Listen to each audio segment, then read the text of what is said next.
Čiže v zásade, keď si poviem, že ak dneska mám priemernú mzdu 1440 eur, tak mi na účte zostáva nejakých 1010 eur mesačne. Takže banka sa na mňa díva ako na niekoho, kto má príjem 1010 eur. Takže mi to vychádza v podstate na takú 500 eurovú hypotéku. To je vlastne ten jednoizbak, hej. Áno. Keby som v ňom býval, tak vlastne nemám ako ísť po druhú hypotéku, lebo tento jednoizbak síce splácam to tým, že nemíňam tie peniaze u niekoho iného, ale mi negeneruje cash flow.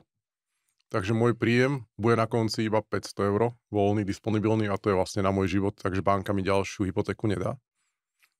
A k tomu správne rozumiem, ale teda, keby som najskôr kúpil ten nájomný byt, tak môj príjem sa zvýši možno o cca 400-450 eur mesačne.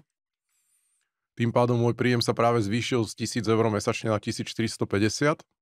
450 mi zase papá tá hypotéka, ale zase mám stále tých 1000 eur v čistom, že? No to je tá hra s tými číslami, ako to banke ukázať tak, aby to bolo na jednej strane pravdivé, lebo však to chceme, a druhá časť, že aby to bolo pre banku priateľné, takže ten tvoj spôsob je teda z tohto pohľadu lepší, tak ako si to naznačil.